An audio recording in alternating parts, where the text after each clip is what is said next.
This is my stepmom's banjo. It's called the Douglas.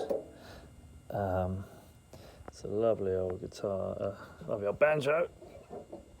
Look at that detail on the back, it's amazing.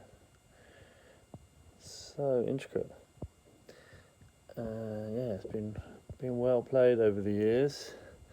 You can see on the fretboard how it's worn away, predominantly around third fret there. Yeah,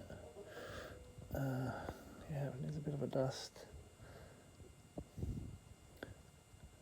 John Gray and Sons, London, and this belonged to her granddad, I think.